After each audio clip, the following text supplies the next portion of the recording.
안녕하십니까. 오늘은 누가 더 악법에 진짜 저항한 인물인가 라는 제목을 가지고 여러분들과 심도 깊은 이야기를 나누고자 합니다. 오늘 여러분들과 이야기를 나누기 위해서 정말로 필요한 책 두 권을 소개합니다. 하나는 키르케고르의 작품인 두 개의 윤리 종교적 소론이라는 책과 다른 하나는 아무것도 줄 수 없는 긍휼입니다.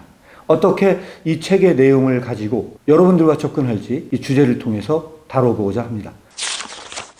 먼저 여러분들에게 질문을 던지고 싶은 것은 장발장은 분명 악법에 저항한 인물이 맞습니다. 장발장 같은 경우 여러분들이 영화나 책을 통해서 확인해 보시면 알겠지만 장발장은 빵을 하나 훔쳤다는 이유로 19년 동안 옥살이를 하게 됩니다.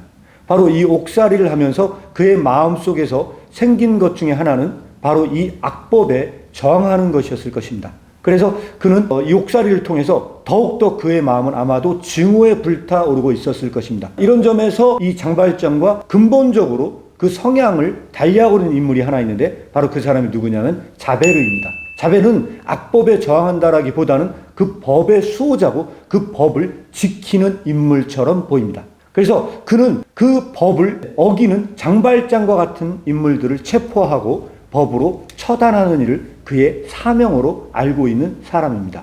그렇다면 이 부분에 대해서 여러분들에게 본질적인 질문을 드리고자 합니다. 그것은 뭐냐면 이런 장발장과 비교할 때 소크라테스는 악법도 법이라고 말하면서 목숨을 끊은 사람과 같습니다. 그는 악법에 저항한 것이라기보다는 악법에 순응한 것처럼 보이는 대표적인 인물이 바로 소크라테스입니다. 이런 소크라테스는 악법에 순응하고 죽은 것일까요? 아니면 장발장처럼 악법에 저항한 것일까요? 이것이 여러분들과 나누고자 하는 첫 번째 가장 중요한 질문입니다. 여러분들은 어떻게 생각하십니까? 그래서 제가 여러분들에게 이 질문에 대해서 먼저 말씀을 나누기 전에 결론을 말씀을 드린다면 소크라테스야말로 악법에 저항한 인물이라는 결론을 내리고 여러분들과 이야기를 출발하도록 하겠습니다. 자, 그 이야기를 위해서 여러분들이 여기에 책을 한 권 소개를 하겠는데요. 이 책은 소크라테스의 변명 크리톤 파이돈 향연을 담고 있는 책입니다. 이 책의 크리톤이라고 하는 그 장면을 하나 여러분들에게 소개해서 말씀을 드리도록 하겠습니다. 크리톤이 말합니다. 소크라테스, 자네가 무슨 질문을 하는지 그 의미를 알 수 없어 대답할 수가 없네. 국가와 법과 공동체가 와서 우리 앞을 가로막고 서서 이렇게 말하며 추궁한다고 생각해 보세요. 소크라테스요, 당신이 지금 무엇을 하려고 하는지 말씀해 보십시오. 당신은 지금 이 일을 통해서 우리, 즉 국가의 법과 국가 전체를 자기 힘이 닿는 데까지 파괴하려는 것 아닙니까? 라고 하면서 소크라테스가 실질적으로 법과 공동체를 파괴하는 것으로 말을 하고 있습니다. 그때 소크라테스는 또 이렇게 이야기를 합니다. 소크라테스요, 우리가 한 말을 의아하게 여기지 말고 우리가 묻는 말에 대답해 보십시오. 당신은 질문하고 대답하는 것에 익숙한 사람이니까 그러면 묻겠습니다. 당신은 우리와 국가에 대해서 어떤 불만이 있습니까? 그래서 우리를 파괴하려고 하는 것인지, 우리가 당신에게 사형을 선고하는 것이 옳다고 여겨 그렇게 했더니 당신은 그런 조치에 대해 당신이 힘 닿는 데까지 법과 나라를 파괴하려는 것입니까? 라고 법이 그렇게 묻는데요. 그렇게 이야기했을 때 법이 우리에게 그렇게 추궁할 때 우리는 무슨 말로 해야겠나?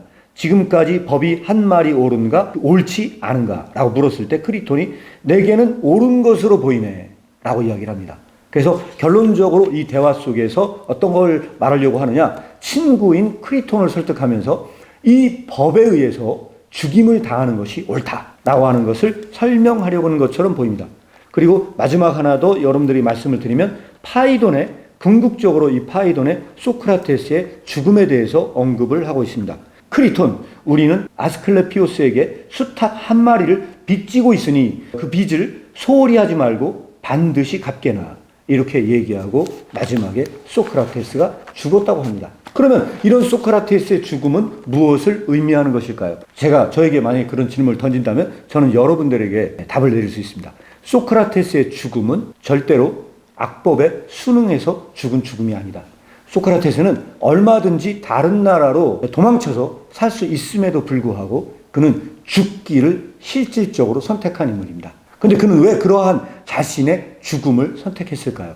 그 이유는 뭐냐면 자신의 죽음으로 그 법의 악함을 드러내기 원했기 때문입니다. 그렇다면 여러분들이 봤을 때는 장발장이 악법에 더 저항한 인물일까요? 소크라테스가 더 악법에 저항한 인물일까요? 예, 장발장은 악법에 저항을 하긴 했지만 자기의 목숨을 걸고 저항하진 않았습니다.